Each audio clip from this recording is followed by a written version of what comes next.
I'm Father Terrance, and Proverbs 1 verse 7 says, "The fear of the Lord is the beginning of wisdom, but fools despise wisdom and instruction." The fear of the Lord is also a gift of the Holy Spirit, but we want to distinguish between two types of fears, or maybe we should talk about three. The first is no fear, so having no fear of God. This is the secular culture's attitude, essentially.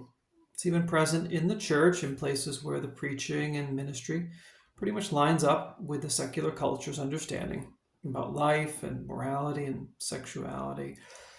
It fosters the image of God as a liberal, permissive parent who doesn't really judge anything as morally wrong except maybe the people who disagree with him.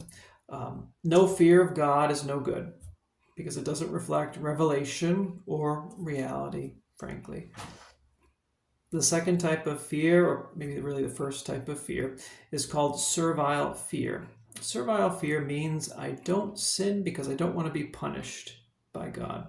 I want to sin, but don't want to be punished. This isn't a bad thing. It's actually a good thing. If I avoid sin just because I don't want to be punished, at least I'm avoiding sin. That's positive.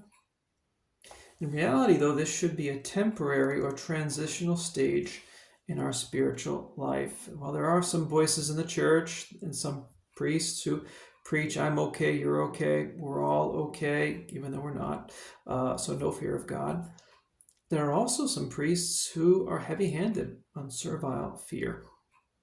Whether it be in what they say or in their tone or in their general focus, you get the message, one, that sin abounds more than grace, which is actually the opposite of what St. Paul says in Romans 5:20. And two, you get the idea that God is truly to be feared, that he's ready to strike you down at any minute. And it's actually a miracle that he hasn't done it yet.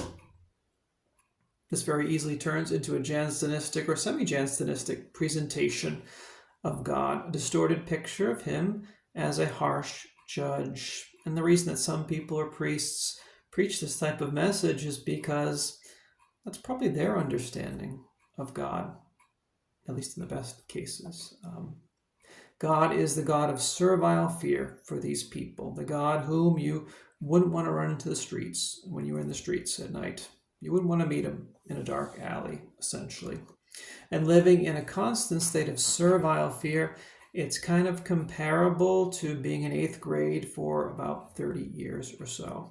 8th grade is appropriate for young teenagers, and if you don't do too well, maybe you've got to repeat, stay back a year. But you shouldn't still be in 8th grade when you're 40 or 50 or 60 years old. Those who are stuck in servile fear never spiritually graduate as they should. The other type of fear is filial fear. It's the fear of not wanting to offend the Lord because he loves me so much and because I'm learning to love him, or I've learned to love him. It's like not wanting to hurt a very loving mother or father. That's what we need to aim at spiritually. When I think of the recent popes, John Paul II, Benedict XVI, and Pope Francis II, their preaching and their ministry is very much reflective of people who are at this level of filial fear. They truly understand God's goodness and love and mercy, and they actually communicate that in their ministry, if you have ears to hear, we should say. So no fear, servile fear, filial fear. If we want to hazard to take one step beyond that, we can. St. Teresa of Lisieux once wrote, she said, I'm far from being on the way of fear.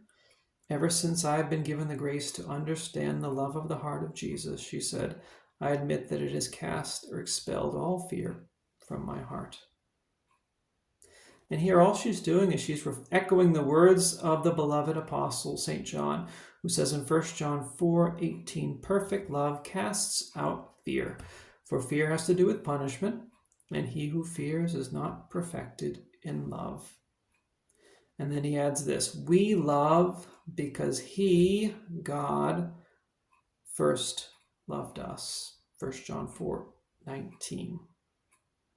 So recap, no fear is no good. Servile fear should be transitory, meaning that we should probably stop listening to people or to priests who won't let us graduate from the 8th grade.